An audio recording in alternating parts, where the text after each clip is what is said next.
قبل ما ابدا الفيديو انا عاوزك تعرف اني جايب لك حاجه عظمه من الاخر يا صديقي، اقسم لك بالله تشوف ليفل عالي من العظمه، بس انا عاوزك تركز في البدايه علشان تستمتع بالحكايه. ويلا بينا نبدا. من 10 سنين فاتوا كان في جندي ماشي كده وسط مدينه متدمره، بيقابل واحد تاني اكبر منه في السن وبياخده على مكان مليان بالجثث. الواد طبعا بيترعب والفارس الاكبر منه بيقول له انت شايف كل الجثث دي؟ اللي قتلهم 7 اشخاص بس، اسمهم الخطايا السبعه، لو سمعت بوجودهم في مكان اهرب منه. وفي الوقت الحالي بقى كان في طفل كده شغال في حانه ودنيته تمام، العصير عنده حلو ولكن اكله طعمه مقرف يا صديقي. عنده خنزير كده بيعرف يتكلم شبه البشر اسمه هوك، والخنزير ده بينظف الارضيه من الاكل اللي بيقع. وهو قاعد في حانته مره بيسمع الزباين وهي بتتكلم عن الخطايا السبعه، بيقولوا انهم اشرار قتلوا الفارس المقدس بطريقه وحشيه جدا، وهم كلهم وحوش، ولكن اخطرهم هو القائد بتاعهم مليوداس. وعلم على الكلمه ديت علشان هنحتاجها كمان شويه يا صديقي. المهم الكلام كان شادد انتباه صاحب الحانه وكانه يعرفهم، بس فجاه بيدخل عليهم واحد شكله مرعوب من حاجه بره، بيقول لهم في فارس بدرع حديدي ماشي يتكلم عن الخطايا السبعه وشكله منهم، بس الناس ما بتصدقوش وبيقولوا انهم مختفيين من 10 سنين وزمانهم ماتوا اصلا. ولكن هوب فجاه باب الحانه بيتفتح، الفارس قدامهم،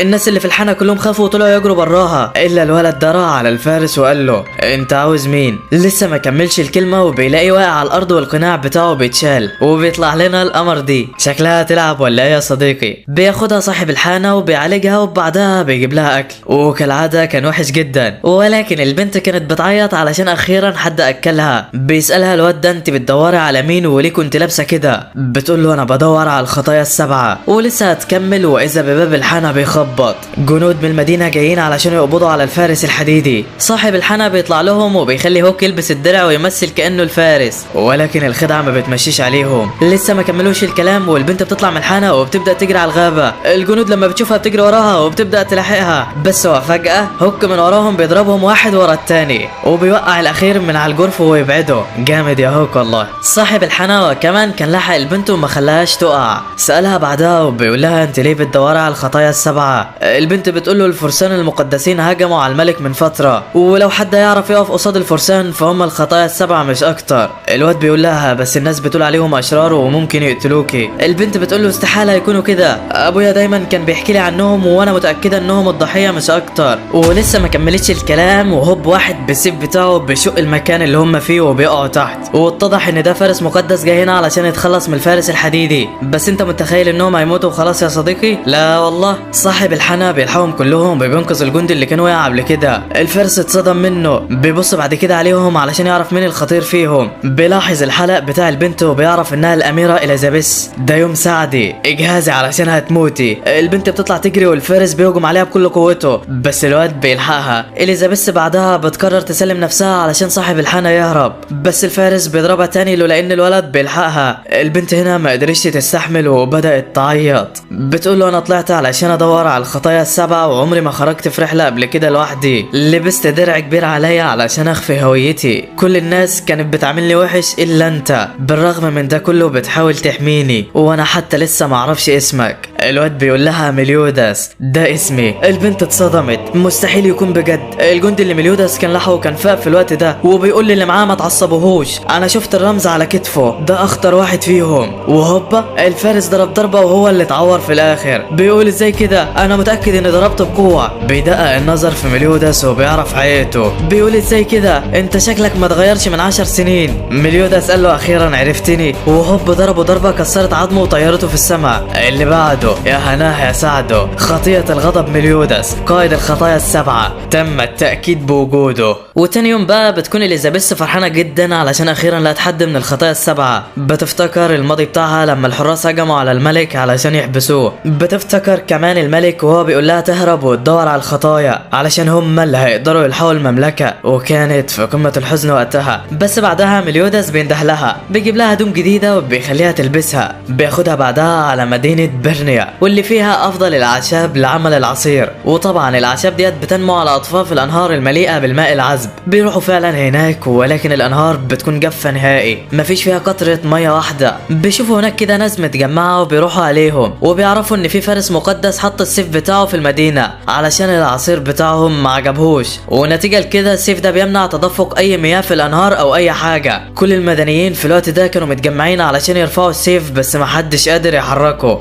بس في اللحظة ديت ولد صغير كده بيدخل عليهم واسمه ميدو بالمناسبة، والظاهر انه كان سبب المشكلة مع الفارس، وده اللي خلى اهل القرية كلهم متعصبين منه وبدأوا يضربوه بالحجارة. ولكن مليودس بياخد الواد بعيد وبيدخله الحانة. اليزابيث في الوقت ده هي كمان بتقف مع العمدة وبتسأله عن اللي حصل. وفي الوقت ده كان مليودس عمل اكل الميدو وبيسأله هو ليه اهل القرية عملوا كده، وبيعرف ان لما الفارس قال على عصير القرية وحش ميدو اتعصب منه وحط له حشرة جوه العصير بتاعه، ونتيجة لافعاله الفارس عمل اللي عمله. مليودس فهم الوضع وقال له تمام. اليزابيث بتيجي هي كمان بعدها وبتخليه يحكي لها على حكايته. ميدو بيقول لها انا كنت عايش حياتي مع ابويا وامي وكنت فرحان جدا، بس بسبب هجوم احد الوحوش علينا ابويا وامي ماتوا. اهل القرية هنا ربوني وعملوني كاني واحد منهم، ما اثروش معايا في اي حاجة، بس كنت دايما بحس بالوحدة واني مش جزء من اي عيلة، وعلشان كده كنت بحب اكذب او الفت الانتباه باي حاجة علشان بس اي حد يعبرني. مليودس بيقول له علشان كده حطيت الحشرة في عصير الفارس. ميدو قال له استحالة، العصير ده اهل القرية كلهم تعبوا وهم بيعملوه، ولما لقيت الفارس بيشتم مجهودهم والعصير بتاعهم اتعصبت وعملت كده. مليودس بيتأثر من كلامه، ولكن فجأة بيسمعوا صوت جاي من جوه القرية، وبيطلع ان الفارس المقدس بعت لهم 2 من جنوده علشان يهددوهم لو السيف ما طلعش في حدود المغرب الضرايب اللي على المدينة هتزيد او هيقتلوهم كلهم. اهل المدينة كلهم كانوا متعصبين ومش عارفين يعملوا حاجة، ولكن مرة واحدة ميدو بيمسك السيف وبيحاول يرفعه. اهل المدينة بتتأثر بعزيمته وبيروحوا يرفعوا السيف معاه. الجنود ولاد الرخمة دول كانوا قاعدين يضحكوا على اهل القرية اللي مش قادرين يعملوا حاجة.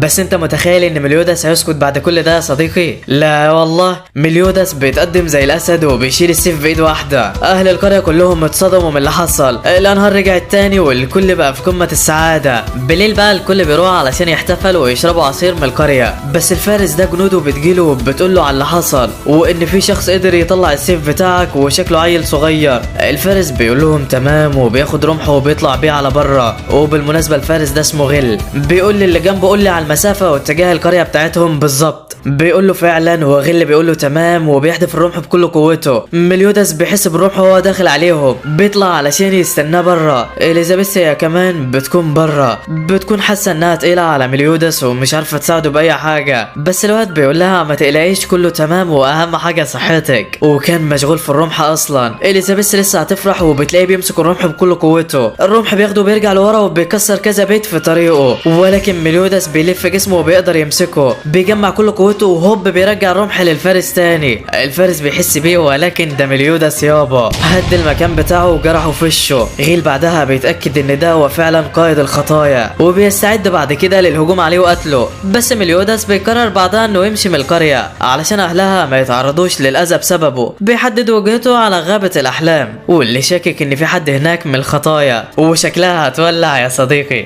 تاني يوم بقى غيل بيروح على القرية علشان يقتل مليودس، ولكن ما بيكونش هناك. بيسأل الناس اللي في القرية وبيعرف ان هو راح ناحية غابة الأحلام، فبيقرر يروح وراه ويخلص عليه. وفي الوقت ده مليودس وإليزابيث وهوك بيكونوا وصلوا على الغابة. الغابة بتكون مليانة ضباب ومش عارفين هما ماشيين فين أصلا. بعد شوية بيسمعوا صوت حد بيكلمهم وبيقول لهم يطلعوا بره الغابة. لسه ما لحقوش يسمعوا بيلاقي خنازير كتيرة من هوك جنبه. الكل بيتصدم، بس مليودس بيخلص عليهم في لمح البصر وبيضرب هوك معاهم. بيطلع اشكال تانية من اليزابيث وبتحاول تخوفهم، بس مليودس بيتعرف عليهم وبيضربهم كلهم في ثواني. وما تسألنيش هو عارف الحقيقية ازاي يا صديقي. المهم الوحوش بترجع لشكلها الحقيقي وبتطلع تجري على بنت نايمة في الغابة، بتقول لها الحقي في فارس مقدس قدر يهزمنا. البنت بتصحى وبتتعصب، بتمسك مليودس وبتكون خلاص هتقتله، ولكن بعدها بتتعرف عليه وبتاخده في حضنها وبتطلع عضو هي كمان في الخطايا السبعة، خطيئة الثعبان ديانا. ولكن شكلها بتحب القائد شوية او شويتين يا صديقي، وبتنزل في ضرب بعد ما بتعرف انه بيسافر مع اليزابيث لوحده. ولكن وفجأة بيقطع كلامهم رعد من السماء،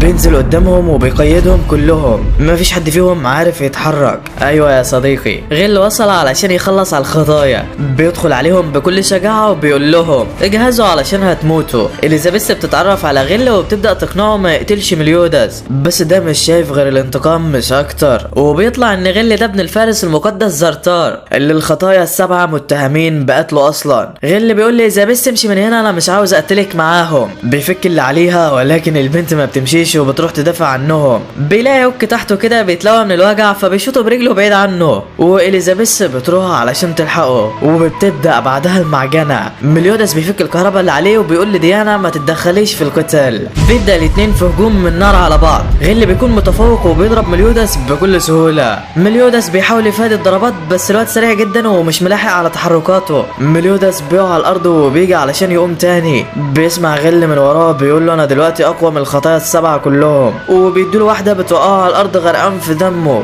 مليودس شكله في لحظاته الاخيره يا صديقي. بيسال غل على مكان باقي الخطايا وبيقول له على مكان 2 منهم، مفكر انه كده بيحقق له امنيته الاخيره قبل ما يموت يعني. بس انت متخيل ان مليودس هيخسر او هيموت يا صديقي؟ لا والله، مليودس بيقوم ولا كأن في حاجه حصلت له وبيقول له انا كده خدت اللي انا عاوزه، يلا يا عم سلام. غل بعدها بيتعصب وبيبدا يهجم على مليودس بكل قوته. الواد بيفادي هجماته بكل براعه وبيفضل يجرجر فيه لحد لما ديانا بتمسكه. بتقول له القائد بيقول لك سلام وبتحدفه بعيد، وفعلا مليودس كان بيديله التحيه. بترجع اليزابيث وهوك عليهم وبيكونوا فرحانين انهم اخيرا خلصوا من الفارس ده. بيقرروا بعدها يكملوا رحلتهم ويرجعوا 2 من الخطايا، بان وكينج. اليزابيث بتقول لمليودس انت مصاب بجروح خطيره لازم نعالجك الاول، بس مليودس بيقول لها ما تقلقيش كله تحت السيطره. بيدخل على اوضته علشان يرتاح واليزابيث بتكون قلقانه جدا عليه. بتروح بعدها وراه علشان تغير له هدومه، ولكن اول ما بتدخل بتلاقيه واقع على الارض مغمى عليه قدامها. البنت بتترعب جدا وما بتكونش عارفه تعمل ايه. ومن ناحيه تانية بقى في سجن باستا كان الحراس هناك عرفوا ان الخطايا جايين عليهم علشان يحرروا تالتهم او العضو الثالث من الخطايا. جمعوا اكبر عدد من الفرسان المقدسين وجهزوا علشان يقتلوهم. ومن جانب تاني ديانا بتكون شايله مليودس وبتدور على اي دكتور علشان يعالجه،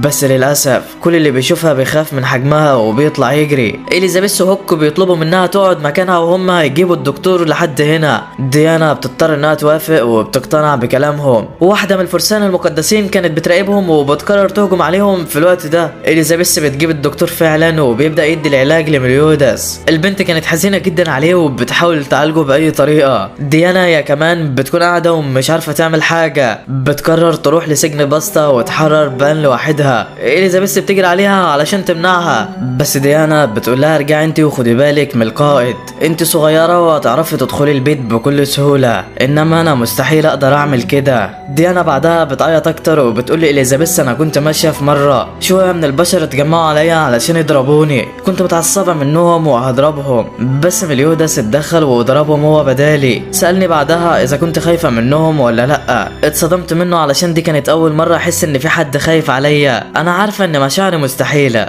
بس انا كل اللي اقدر اعمله دلوقتي ان اقاتل علشانه. ارجعي انت بقى وخدي بالك منه. وكانت بتقول لي يا ريتني ابقى صغيره في بالها. ولسه هتمشي يا صديقي وبتلاقي عاصفه من الحشرات داخله على المدينه. الكل بيترعب وشكل الفرسان بداوا في الهجوم عليهم. اليزابيث وهوك بيروحوا يستخبوا منهم وديانا بتكون خايفه من الحشرات جدا. بس انت متخيل انهم هيستسلموا يا صديقي؟ لا والله، ديانا بتجمع قوتها وبتضرب ضربه بتخلص على كل الحشرات مره واحده. جامده يا بنت والله. اليزابيث بتقرر ترجع على مليودس بعدها وديانا بتتجه الى السجن لوحدها وشكلها هتولع ولا ايه يا صديقي. اليزابيث كانت واقفه كده عند مليودس وبتشوف ماله. الدكتور بيقول لها هو مش هيقوم، هو مات دلوقتي. البنت ما بتكونش فاهمه وبتقول له مات ازاي؟ هو انت مش كنت بتعالجه؟ الدكتور قال لها انا اديته سم ممزوج بسم تاني علشان يقتله. البنت اتصدمت مش قادره تتكلم. بتسمع صوت بعدها بيكلم الدكتور وبيقول له عاش عليك وفرت علينا عناء مقاتلته. اليزابيث بتقول له انت مين؟ فبيطلع لها من جنبها وده فارس مقدس جاي يقتلهم. وفي نفس الوقت ده كان الحراس اللي واقفين على الزنزانه بيتكلموا عن الخطايا اللي جايين يحرروا السجين ده. بيسمعهم وهم بيتكلموا بيكسر الحاجز برجل واحده. بيقول لهم سمعتكم بتتكلموا عن موضوع مهم، فقلت اتمشى شويه.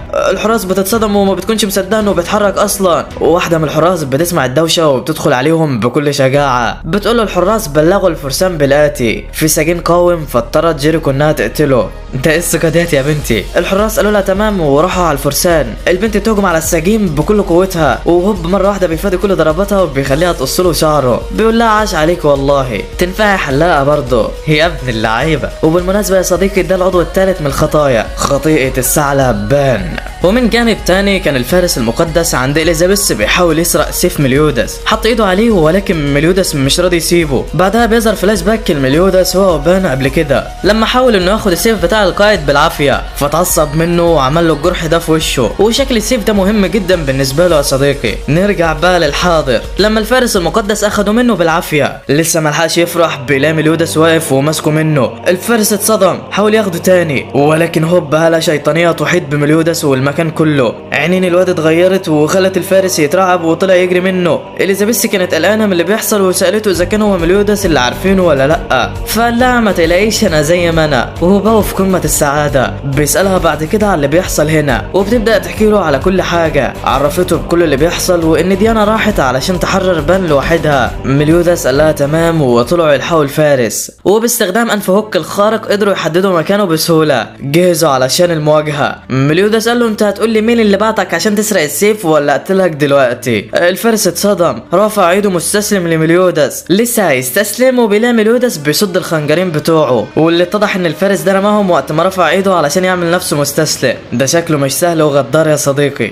الدكتور هو كمان بيجي في الوقت ده وبيقول للفارس انا سممت الولد زي ما قلت لي، ارجوك بقى حرر بنتي وما تاذيهاش. ولكن لسه ما كملش واذا بالفارس اختفى من مكانه وبقى وراه، شق جسمه. بيقول للطبيب بعدها هخلي بنتك تحصلك قريب ما تقلقش. ميلودس بدا يقلق واخد اليزابيث وطلعوا علشان يجروا. الفارس كان كل شويه بيختفي وبيظهر لهم من مكان تاني ومحدش عارف ايه اللي بيحصل. هوك وهو ماشي كان بيقول لميلودس مع انه بيختفي لسه ريحته موجوده، وده معناه ان هو ما بينتقلش بشكل اني، ده مجرد بيختفي. وعلشان كده ميلودس بياخد هوك واليزابيث على بيت مهجور كده. بيستنوا الفارس هناك وميلودس بيعمل فخ قدام الباب بيستناه يجي، وفعلا الفارس بيظهر من وراه لسه هيضربه وهوبا بيقع في الفخ اللي عمله. يا ابن اللعيبه. ميلودس بيقول له قدرتك هي الاختفاء صح، وده معناه انك ما تعرفش تدخل غير من الباب بس، وانت كده خسرت يا معلم. انا هاخد راحتي بقى وانا بضربك علشان اليزابيث مش جنبي. ميلودس ضربه ضربه طلعته بره المكان كله. راح بعدها عليه علشان يساله مين اللي بعته، ولكن اليزابيث بتشد انتباهه فالفارس بيهرب. بعدها اليزابيث بتكون حزينه جدا وبتروح على الدكتور اللي خلاص في لحظاته الاخيره. الدكتور بيترجى اليزابيث انها تساعد بنته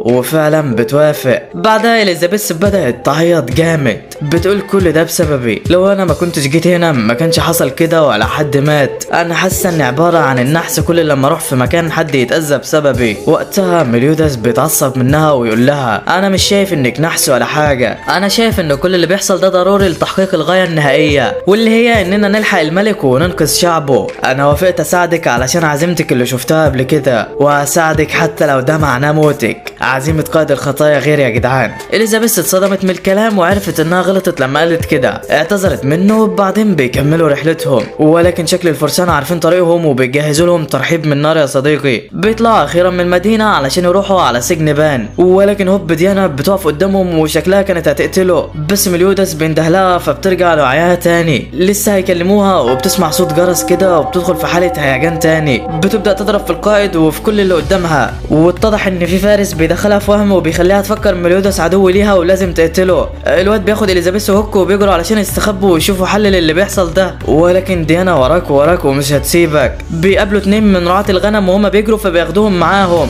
اليزابيث بتبدا تعتني بالاتنين دول وميلودس بيطلع علشان يهدي ديانا، ولكن هو فجاه الجرس بيرن تاني وميلودس بيدخل في مجاله الوهمي، بيفتكر ديانا عدو ليه وبيبدا هو كمان يهاجمها. في نفس الاثناء كان بان مسك جيركو وعمل منها بطاطس محمره، سابها في نص الجنود بهدومها الداخليه وبعدين بدا يتمشى في السجن كله. انت ايه العظمه دي يا ابني؟ وهو ماشي بيشوف واحد من الفرسان وبيهجم عليه، واتضح ان ده هو اللي كان حابس بان قبل كده من 10 سنين. بيمسك حديده كده وبيرشقها في صدر بان وشكلها دي النهايه ولا يا صديقي؟ لسه الفارس هيضحك وبيلاقي بان بيضحك له وبيقول له عاش عليك والله. نرجع بقى للقتال تاني ما بين ميلودس وديانا واللي كان مشتعل ما بينهم. الاتنين مش عارفين ان هم تحت السيطره وبيقتلوا بكل قوتهم، بس في وقتها اليزابيث بتندى عليهم وتفوقهم. الاتنين بيتصدموا من مكانهم وفين الفارس اللي كانوا بيواجهوه من شويه. لسه ما لحقوش يفوقوا والجرس بيرن تاني، بيرجعوا للهجوم على بعض من تاني. الولد الصغير ده بيترعب وبيرجع يستخبى في اللي معاه، وواحده كمان من الفرسان بتظهر وبتجهز عاصفه من الحشرات علشان تقتلهم. الولد الصغير بيدخل فيها وبيكون خلاص هيموت قدامهم، ولكن اليزابيث بتضحي بجسمها وبتدخل وسط الحشرات تدافع عنه منهم. اخلاق وعزيمه جامده والله. الولد الصغير بيبص لها بعدها بصه احتكار كده وبيقول لها عاش عليك والله، ضحيتي بنفسك علشان تلحقي عيل صغير صغير، بس للاسف تضحيتك راحت على الفاضي. وبيطلع ان ده الفارس المقدس اللي خلاهم يدخلوا في الوهم ده اصلا. يا ابن الخبيثه،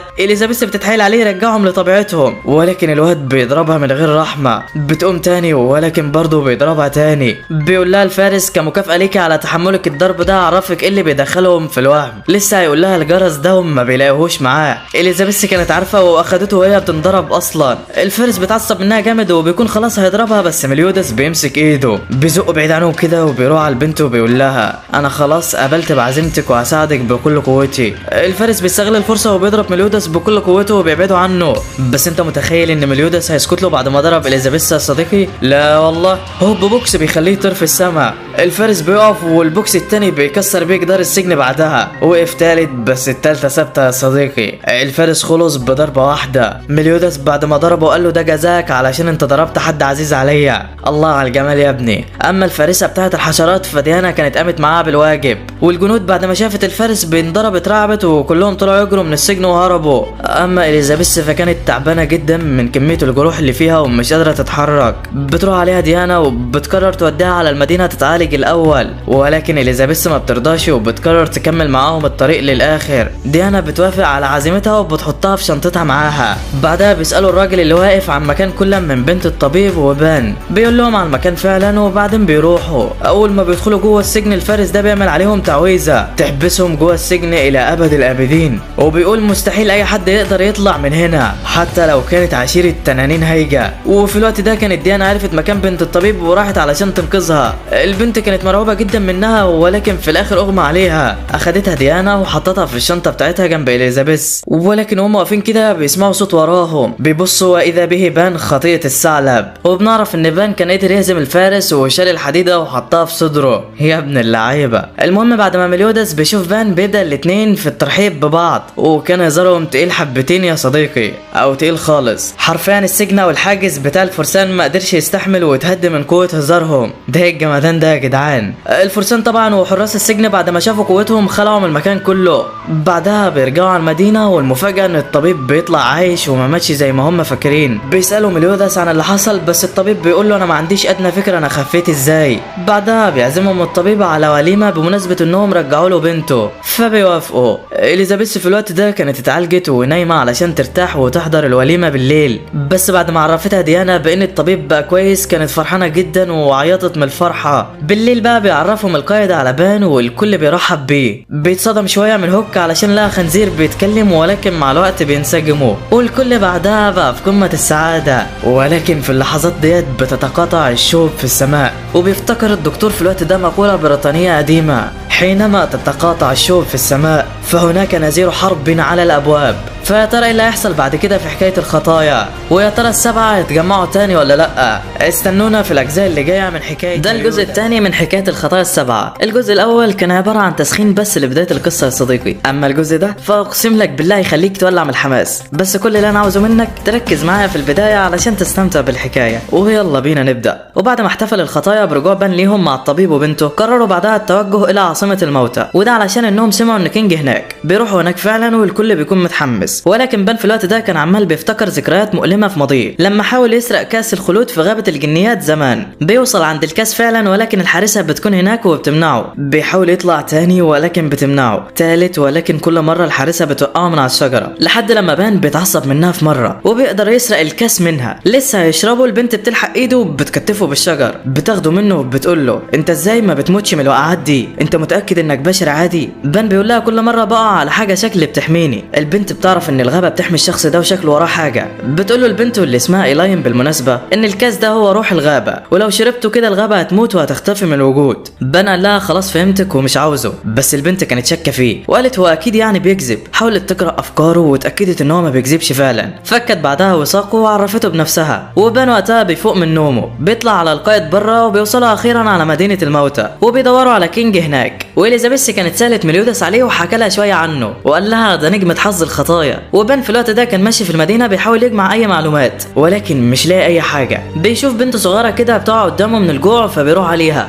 بيفوقها، والظاهر ان البنت دي جعانه جدا وما اكلتش بقالها فتره كبيره. اخوها هو كمان بيشوفها وبيفكر بن خاطفها وبيحاول يحميها، بيرشق البتاعه ديت في بن وبن ما بيتحركش. اخته الصغيره بتروح عليه بعدها وبتقول له انه بن كان بيعتني بيها مش اكتر، واخوها لما بيعرف غلطه بيعتذر منه على اللي عمله. ولكن هوب فجاه رمح بيخترق جسم بن وبيكون عليه ولد صغير كده. وبالمناسبه ده كينج بقى يا صديقي، بس بن مش عارفه. بن بيقول له انت مين؟ الواد بيقول له مش عارفني يا خطيئه الثعلب، ولا اناديلك ببن الخالد احسن. انا مش ممكن اسامحك على جريمتك وقتلك لحارسه غابه الجنيات، انت لازم تموت دلوقتي. بن وقتها بيتضايق جدا من كلامه، بيقول للولد اللي جنبه يبعد ويبدا في الهجوم عليه بكل قوته. الاتنين بيكونوا قويين جدا، ولكن في الوقت ده ميليوداس وديانا بيجوا عليهم بيتعرفوا على كينج، وبن ما بيكونش مصدق ان هو ديانا لسه راح تكلم كينج، بتلاقيه بيدير وشه وبيسيبهم ويمشي. بعدها بن بياخد الاطفال الصغيره وبيعمل لهم اكل ما اكلوهوش قبل كده. هوك كان اول مره يشوف اكل حلو يا صديقي، والظاهر ان بن طباخ مفيش كلام. العيال وهي بتاكل كانت فرحانه جدا ومش عارفه هترد الجميل لبن ازاي. بن بيقول لهم قولوا لي ازاي ادخل مدينه الموتى وانا مش عاوز اكتر من كده. ميليوداس بيقول له بس احنا لقينا كينج هندخل نعمل ايه هناك؟ بن بيقول له يا عم استحاله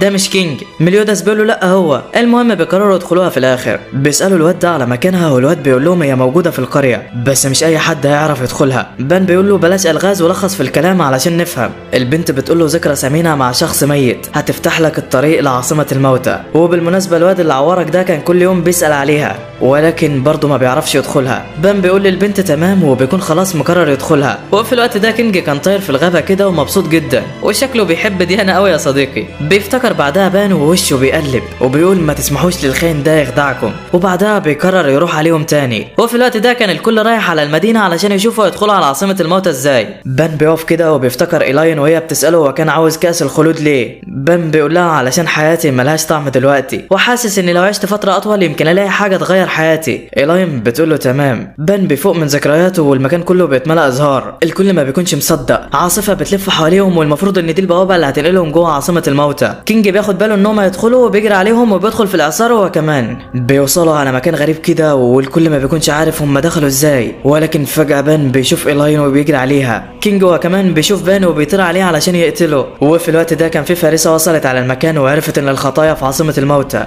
قررت تروح لهم هناك وتقتلهم وشكلها هتولع من هنا يا صديقي. الفارسه بعدها بتمسك الاطفال وبتخنقهم لحد لما بيقولوا لها على طريقه دخول، وبالمناسبه اسمها غيله بتقول لهم طالما هي عاصمه موتى فانا هدخلها بطريقتي. بتدخل ايديها في جسمها وبتوقف النبض بتاعها. ميليوداس وهو ماشي في عاصمه الموتى كان حاسس ان في كائن غريب دخل معاهم. بيكملوا ماشي عادي وكينج كان عمال بيجري ورا بن بيقول له بعد عني بس الواد مش سايبه. بن بيتعصب منه وبيحاول يضربه ولكن كينج بيثبته في مكانه. بن اتاكد انه كينج فعلا. ساله انت بتعمل كده ليه اصلا؟ كينج بيقول له بعد ما سبت الخطايا من 10 سنين كنت راجع على موطني غابه الجنيات ولكن لقيت الغابه هناك اتدمرت وما عادش موجود حاجه. انا اول ما عرفت انك انسان خالد كنت مفكر ان ده عادي ولكن ما توقعتش تكون قتلت حارسه اليانبوع علشان تبقى كده. بن بيقول له انت تعرف الحارسه دي منين اصلا؟ كينج قال له إيلاين تبقى اختي وانا مش هرحمك. بن بيقول له طيب هتموتني ازاي يا معلم وانا ما بموتش اصلا؟ كينج قال له مش لازم اقتلك، انا هحجرك هنا بواسطه سلاحي ومش هخليك ولا تموت ولا تعيش. بن استسلم وشكلها كده دي نهايته يا صديقي. بس انت متخيل ان بن عمل كده؟ لا والله. بعد ما بن وإيلاين اتعرفوا على بعض اسمعها مره وهي بتقول يا ريتك كنت جاي علشان تسرقني انا بدل الكاس يا بن. فاسمعها بن وقال لها وماله احنا لسه فيها اهو. إيلاين قالت له بس انا عندي مسؤوليات ومش هينفع اسيب الكاس هنا. بن قال لها مش انت قلت انك ليك اخ بعيد؟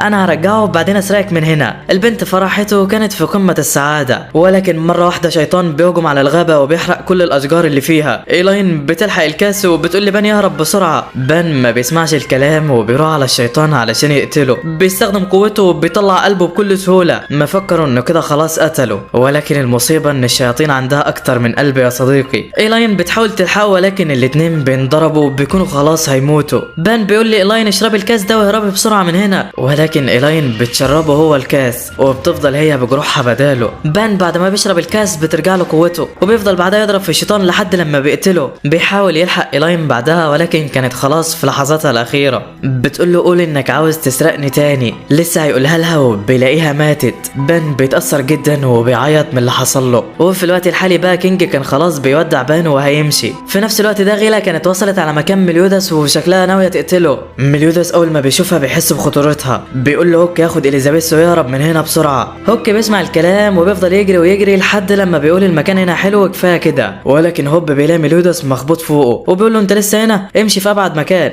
هوك بيسمع الكلام وبيمشي فعلا. وديانا غيلا بتطار على صخره كده لولا ان ميليودس بيلحقها. بتوصل لهم البنت بعدها وبتفضل تقول لهم هاتوا اخركم يلا. ديانا اتعصبت بتحاول تقتلها بس البنت ما بيأثرش معاها اي حاجه. ميليودس بيستخدم عليها العاكس الكامل لهجماتها بس البنت كانت عارفه وهجمته باقل طاقه ليها وعلشان كده ما اتأثرتش بيه. في نفس الوقت ده بقى كان كينج بيشيل الرمح بتاعه بعيد عن بان. بيودعه وبيكون لسه هيمشي بيلاقي نور متجمع كده حوالينه وبيكلمه. كينج اتصدم، ده صوت اختي، هي بتكلم بان ليه؟ إيلاين بتبوس بان فالتحجير اللي عليه بيروح. كينج كان واقف كده وبينادلها بس البنت مش بتعبره فبيعرف انها لسه زعلانه منه علشان ساب مسؤولياته ومشى. بتسأل بان هو جاي هنا ليه؟ فبيقول لها علشان اقول لك جمله واحده، في يوم من الايام اتاكدي ان انا هسرقك من هنا. البنت بعدها بتتأثر ودموعها بتملى عينيها. ايه الحلاوه ديت يا ابني؟ وانت رومانسي كده من امتى؟ بان بيسيبها ويمشي وكينج بيقع على الارض من الصدمه. بيقول لها هو ازاي كده؟ مش هو اللي قتلك؟ إيلاين بتحكي له على كل حاجه وبتقول له انه بان عوضها عن كل الفتره اللي عاشتها وحيده في اسبوع واحد وهو استفزك في الكلام بعد ما عرف انك اخويا علشان تضربه. بان طيب مش زي اللي في دماغك، انا عاوزاك تكون جنبه وتساعده. هو في الوقت ده إليزابيث وهوك بيوصلوا على مكان كينج وبيحكوا له على اللي بيحصل. إليزابيث بتقول له ان في فريسه مقدسه هناك بتضربهم كلهم ومحدش قادر عليها. كينج كان واقف محتار ومش عارف هيعمل ايه معاها. بان في الوقت ده بيوصل على مكانهم بيحاول بعدها يضرب البنت ولكن برضه ما بتتأثرش وشكل محدش قادر عليها. البنت بعدها بتجمعهم كلهم وبتضربهم. بترشق السيف ده في رقبه بان ومفكره كده ان محدش قدها يعني. ولكن هوب فجأة رمح بيخترق بان وبيضربها. ايوه الاسطوره كينج وصل.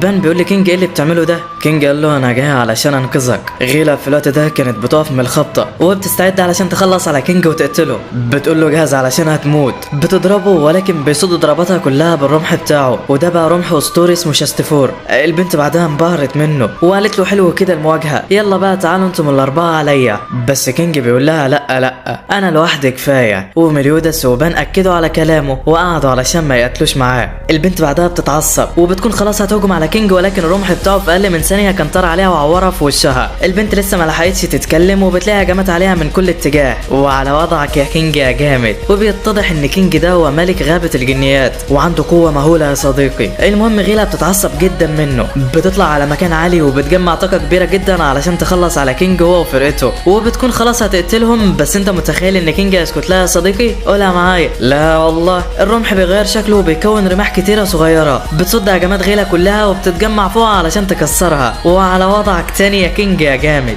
وبعدها الكل بيكون مفكرها خلاص ماتت ولكن غيلا بتقوم مره واحده وبتطير على كينج علشان تقتله. ولكن انت متخيل ان ميليودس هيسيبها يا صديقي؟ لا والله بيصد ضربتها وبيطيرها في السماء. غيلا بعدها بتختفي من عاصمه الموتى واليزابيث هي كمان بتوصل عليهم وبيبدا جسمهم يختفي من المكان كله وده علشان بان كان خلص اللي هو عاوزه. بيجيله بعدها الطفلين اللي اكلهم قبل كده وبيطلعوا هم من عاصمه الموتى اصلا بيشكروها على اكله بعدين بيودعوه. إيلاين هي كمان بتودعه. الكل كان في قمه السعاده. بعد ما بيرجعوا بقى من عاصمه الموتى بيلاقوا غيلا قدامهم واقفه كده ما بتتحركش والواضح انها كانت وقفت نبضات قلبها علشان تعرف تروح هناك وما دخلتش بذكرى زيهم. بان بيفكر يقتلها وكينج بيفكر يحجرها بس مليودس بيقول لهم سيبوا الموضوع ده عليا. وبالفعل بعد شويه القائد بتاع غيلا بيروح عليها بيلاقيها مربوطه كده ومليودس مبدل وشها والواضح انه فاكر الموضوع لعبه باين. المهم الخطايا بيكونوا متجمعين بعدها وقاعدين يحتفلوا برجوع كينج ليهم. بيسالوا كينج بعدها عن اليزابيث وهي ليه معاهم. مليودس بيعرفوا بيها وانها الاميره الثالثه للبلاد.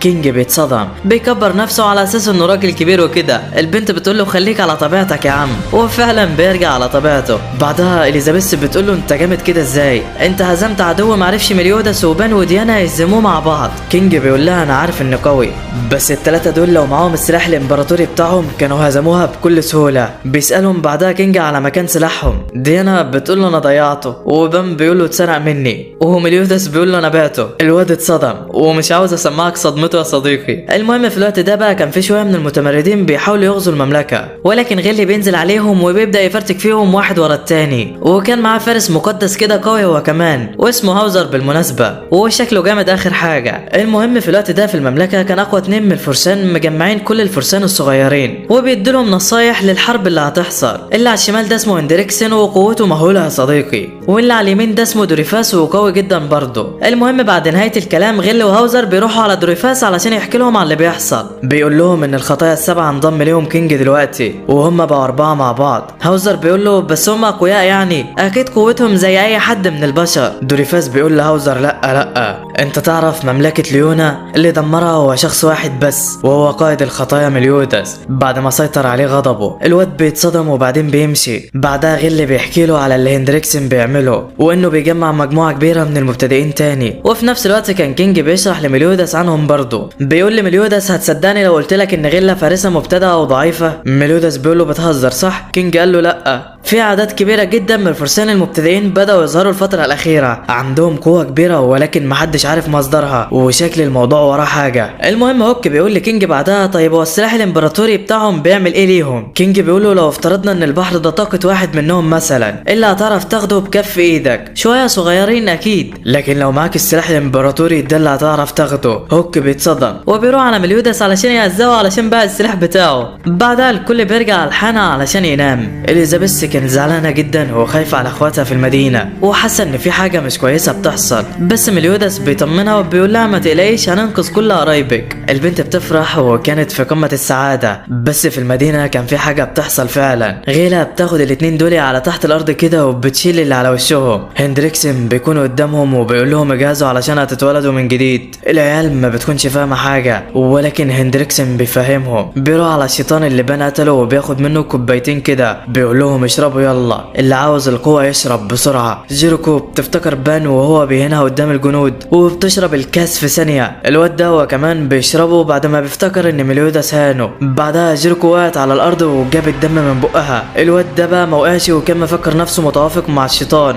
بس العكس هو الصح يا صديقي. جيروكو هي اللي نجحت وقامت بعد ما اكتسبت قدرات شيطانيه وشكل في مجزره هتحصل. المهم الخطايا في الوقت ده بيروحوا على مدينه بازل، واللي هناك ناس بتقول ان في مطرقه عملاقه موجوده فيها ومحدش عارف يرفعها، والواضح ان ده السلاح الامبراطوري بتاع ديانا. والكل بيتفق بعدها انه هيروح الا ديانا واليزابيث هيفضلوا عند الحانه. بيدخلوا المدينه فعلا وبيسالوا عن مكان المطرقه العملاقه. العجوز ده بيقول لهم على مكانها وهو اسمه كاين بالمناسبه. بيروحوا هناك فعلا وبيلاقوا المطرقه، بس علشان تاخدها لازم تفوز في مسابقه بازل السنويه واللي هي مباريات ضرب يا صديقي. مليودس وبان عجبتهم الفكره واشتركوا هما الثلاثه. هاوزر هو كمان كان مشارك وشكل الدنيا هتولع. بعدها بيجمعهم الحكم كلهم على الحلبه وبيقول لهم الاتي ده اختبار التصفيات ما بينكم، اضربوا بعض هزروا مع بعض. المهم اخر 8 هيفضلوا على الحلبه هم اللي هينتقلوا للمرحله الثانيه، وده كله من غير سلاح. وبالفعل بيبدا المتسابقين في القتال واخراج المنافسين من الحلبه. بان ما كانش شاغل دماغه بالضعفاء واللي بينضربوا بكل سهوله، وكان في بنت كده مخبيه وشها ونازله ضرب في الكل وشكلها اسطوره يا صديقي. المهم بتخلص المرحله الاولى بعد ما بتبقى 8 دول على الحلبه، وطبعا كينج كان المفروض خسر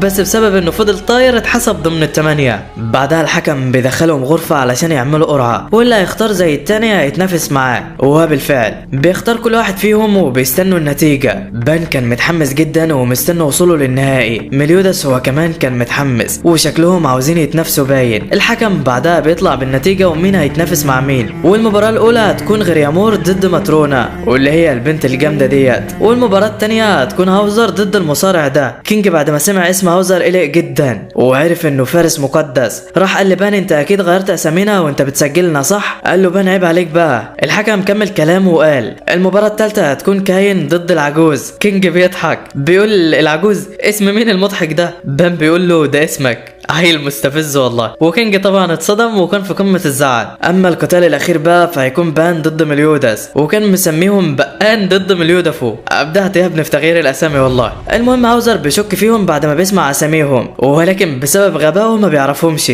وبتبدا بقى اخيرا المرحله الثانيه في التصفيات واللي هتتواجه فيها ماترونا ضد غريامور. وبالمناسبه بقى ده خطيب اخت اليزابيث فيرونيكا واللي كانت موجوده في المسابقه وسط الجمهور وبتدور عليها. بيطلع الاثنين على الحلبه وبيجهزوا القتال. الحكم بيقول لماترونا الطاقية مسموح بيها ولكن العباية لازم تتخلع. بتقلعها فعلا وهنا كانت الصدمة، هو مش دي هدوم اليزابيث ولا ايه؟ ميليودس كان حس بحاجة غريبة وكان مصدوم شوية. بيبدأ القتال ما بين الاتنين وغريامور كان قوي جدا وما بيتأثرش بهجماتها. بعدها الواد بيفعل طاقته، بيحوط جسمه بجدار عازل كده بيمنع الهجمات من الوصول ليه. قدرته هي جدار السحر وصعبة ويكاد يكون مستحيل على حد انه يقدر يكسره. هاوزر كان عارف التقنية ديت ومستني البنت خلاص علشان تخسر. غريامور بدأ يوزع في الحاجز في الحلبة كلها وخلاص ماترونا فاضل لها تكة وتخرج من الحلبة وتخسر. بتسمع بعدها غريامور وهو بيتكلم عن الخطايا، بتعرف انه ناوي يقتلهم والبنت بتتعصب جدا من كلامه. بتجمع كل قوتها وبتضرب بوكس بتكسر الحاجز بيه. الله، هي قوية كده ازاي؟ الطاقية اللي على وشها بتطير وهي بتضربه وبتظهر حقيقتها. دي ديانا، هي صغرت كده ليه؟ غريامور بيطير من البوكس بتاعها وبيقع على الارض والحكم بعدها بيعلن فوز ماترونا في القتال. بتطلع بعدها على ميليودس ولسه هتقول له على اللي حصل، بتلاقي ميليودس بيسالها انت مين؟ فديانا اتعصبت وضربته بالبوكس في بطنه. ما كانش صح يسالها الصراحه. المهم كينج بيروح عليها بعدها وبيقول لها ايه اللي حصل؟ انت ديانا صح؟ وفين اليزابيث؟ هي مش كانت معاكي؟ قالت له ديانا على اللي حصل وانها كانت مع اليزابيث في الغابه بيدوروا على مكونات للاكل يجيبوها، ولكن وهم هناك ظهر لهم فطر عملاق كده وحاول يهجم على اليزابيث. ديانا ضربته من هنا وهوب طلع عليهم غاز صغر جسمهم وخلاهم في الحجم ده يا صديقي. وديانا بعد ما صغرت لبست هدوم اليزابيث وجت هنا، واليزابيث كانت مستخبيه مع ديانا ولكن ما ينفعش اوريها لك يا صديقي او هيت يعني. المهم ميليودس بيجي وبيعتذر من ديانا على اللي حصل. بترجع مبسوطه تاني والكل كان في قمه السعاده. القتال التاني كان بدأ وكان هاوزر ضد المصارع ده واللي ما كانش عارف يعمل معاه اي حاجه وخسر بكل سهوله. بعدها بقى بيجي وقت القتال التالت، كاين ضد العجوز. يا ترى مين اللي هيفوز؟ شد حيلك يا عجوز. بيدخل الاتنين على الحلبه وبيستعدوا للقتال، وعلى عكس المتوقع كينج من غير سلاحه كان ضعيف جدا وما كانش عارف يعمل اي حاجه مع كاين وخسر طبعا بكل سهوله. ننتقل بقى الى النهائي والى الحدث الرئيسي وهو قتال ميليودس ضد بان. يا ترى مين اللي هينتصر؟ لو عاوزين تعرفوا بقى الباقي اكتبوا لي في التعليقات واستنونا في الحلقات الجايه من حكايه ميليودس. ويلا يا عم، سلام سلام سلام.